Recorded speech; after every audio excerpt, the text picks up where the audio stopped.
Hello, my name is Rainer Hanekamp. I'm a trainer and consultant at Angular Architects, and this video is about the upcoming standalone component feature in Angular, and especially about the question if they have an impact on the modularity of our Angular applications. So why that question? Standalone component features also have another name, and that's optional NgModules. So this means that we will not require NgModules anymore. And as you see, the term module is part of NgModule. And now the obvious question is, what will happen if the NgModule is not required anymore? How can we integrate or implement modules? And how should our applications look like? If you're short on time, I can give you the quick answer. If you have been using libraries so far to build modules, then you're on the right track. There is nothing else for you to do. Nevertheless, you still want to stay and listen. If you, on the other side, have been using NgModules for modules, then you should definitely stay, because this will be very interesting. We have three parts. The first part is about standalone component features, so what are they and what problem will they solve? The second part is about modules in Angular in general, how we implement it, and then you will see the relation to NgModules. And the third part is about potential migration, so some advice if you're a little bit impatient and you want to do something right now, then there are some things that are possible. Okay, let's start. So the major element in Angular is the component. And the component doesn't live alone. It needs other components, other directives or pipes to do its work. And it is not up to the component to define these dependencies. That's the task of the NgModule.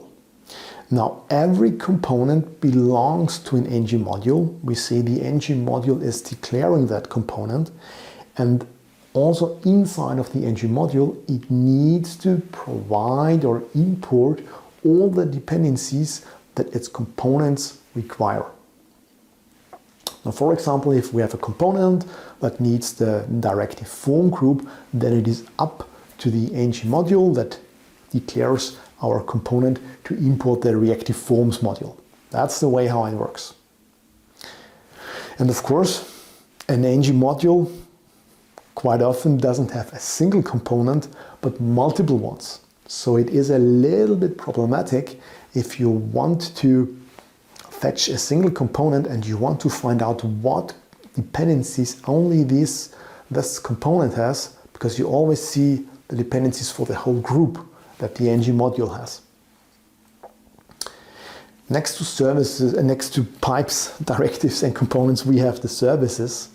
And for the services, it is a little bit different in terms of dependencies. Services are injected via the dependency injection, first of all, but there are three different ways how they find their way into our component.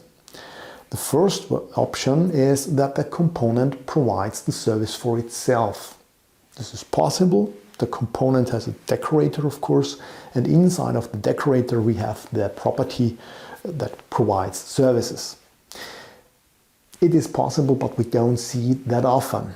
It is more likely that we see the second option, where the NgModule is providing these services.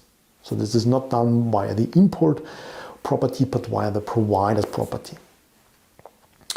For example, we see this with the HTTP client.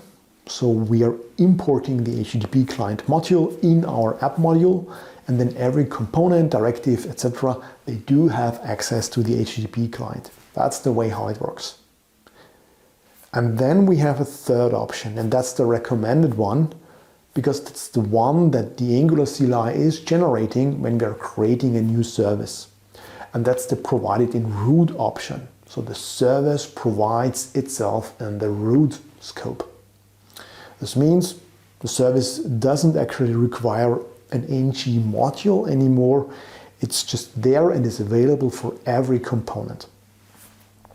Now, what do standalone components do now? they will simplify, they will remove or reduce the complexity by making these NgModules optional, so you don't need to use them anymore. This means inside of your component, you don't need to, or an NgModule doesn't need to declare the component anymore. It can stand on its own, and it also can specify its dependencies. And since we have mentioned the services before, that it also gets easier, because there are now, instead of 3 different versions, we only have 2 different versions how a service gets into the dependency injection. And that's why the component provides the service, or the service provides itself in the root scope, and we don't need the NgModule anymore. So the development in Angular will become easier for us, as we already know how it works, and of course also for newcomers. If you want to learn Angular, it's becoming a little bit easier. That's what Standalone Component will do. Coming back to our original question, if Standalone Components have an impact to the modularity. First of all, we should define what we, or I, understand under the term module. So a module is a logical group of elements that belong together. This can be a group of presentational components, of container components, an NGX feature state, or whatever you have. And in addition, that module, that group, should provide me with the functionality that I can define, that I can hide certain elements from the outside. So we call this encapsulation. I want certain elements that they're only accessible inside of that module. I don't want that everybody can talk to each other, because that's just chaos if we have a very large application. So what we really want to have is law and order, to put it like that. So is an NgModule now, is it really a module in that sense? Let's see. An NgModule has this exports property. In that we can define if a component, a directive, or a pipe can be accessed by the outside. But what about services? Well, if it's also defined if the NgModule also provides the services, yes.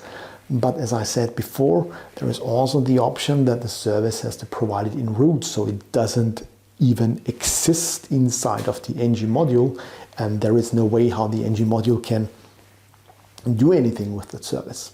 And of course, in TypeScript we also have interfaces, maybe we want to hide them as well, or normal JavaScript functions. We also want to hide them. An NgModule doesn't provide that. With an NgModule we can only export component, pipes and directives, but nothing else. And what about that encapsulation? So let's say there is a component that is not exported. Can I be really sure that nobody from the outside can access that component? Well, I can always import the TypeScript file of that encapsulated component, maybe extend from it, create my own component, and I have full access to it. So looking at an NgModule now, we have to say it doesn't even support all different types, only the 3 ones, and it really can't enforce the encapsulation. So even if we have it, it is no good, because nobody checks it. And in that sense, we have to say using an NgModule as module is not really the best idea. But what about the alternatives? There is one. There's the right one. And these are the libraries. So with the Angular CLI, we can also generate a library. Like we can say generate component, generate module. We can also say generate library. This will generate us an additional folder next to our application folder. And inside of that folder, it's normal Angular code, so nothing new. But what we have in addition is the index.ts file. That's the barrel file. Inside of that barrel file, we can define what elements this library exposes to the outside. And of course, all the elements that are not listed there, they are encapsulated. And it is not just component, pipe, or directive that we can define in that index.ts. There we can define everything. Interfaces, JavaScript functions, services, and whatever exists.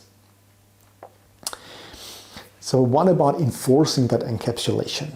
With the Angular CLI, I can still import the file directly. I don't need to import the index, but I can say, okay, this, although this is a hidden and encapsulated component, I can still import it directly. We call this a deep import.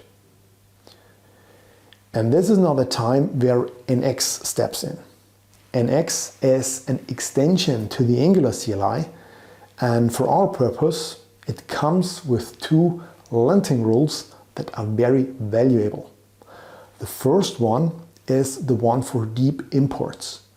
So that linting rule is able to detect if we are violating the encapsulation mechanism. So if we are not importing the index.ts, but are doing the deep import, and then we are receiving a linting error. And the other rule is for dependency rules. So what we can also say when we have multiple libraries, that we say, okay, I want that module A can access module B and C, but B can only access C, but not A. These are rules that we also can define, and NX again provides us with a linting rule that makes sure that there is no violation against these rules. So summarized, until now, if we have been using NgModule to come up with modules in an Angular application, that's not the best option. We should go with libraries, and by doing that, if standalone components features are ready, it doesn't affect us. It doesn't affect the modularity of the application at all, because we've never used NgModules for modules. That's the point. And now I have prepared a small code example so that you can also see a little bit what I've just explained theoretically. Okay, so I'm using here an NgModule as module, where I want to define the elements that I want to have encapsulated and the ones that I want to expose. What do we have? We have an encapsulated component. This is that one. As the name says, this should be a component which is only available for the module internally. Then I have an exposed component. This is a component that can be used by the outside, and I have more or less the same for the services. They are here in the subfolder. So I have a root provided service. This has the injectable provided in root. So this means that this is a service that doesn't actually require an NgModule. Then I have an exposed service. This is a service which has only the injectable decorator, but is missing the provided in property. And that means that somebody needs to provide it, that somebody will be our NgModule. And in the end, I have the encapsulated service. This is the one that will not be available to the outside. So let's take a look at our NgModule. We find it here. It's called module. And we have the declaration for our two components. And we see also here this exports property, and that defines that only the exposed component is available. And the same is true for the services. I'm providing here the exposed service. So this means that when this module is imported, also the exposed service will be available for these components, services, etc. But not the encapsulated service. That's the one which is missing. And please remember the root provided service has provided in root, so that's why it doesn't show up here. Okay. And now we have a so-called outside component which lives outside of the module, and it wants to access elements of our module. Where do we have it? Here. That's the outside component. The outside component What does it want to access? Well, maybe let's start with the exposed component. Quick check, the exposed component, the selector is app exposed. So let's add it here.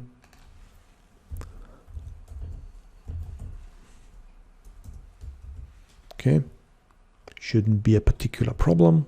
We see here, this is an exposed component. Wonderful. Now what would happen if I try to use the encapsulated component? So this would be app encapsulated.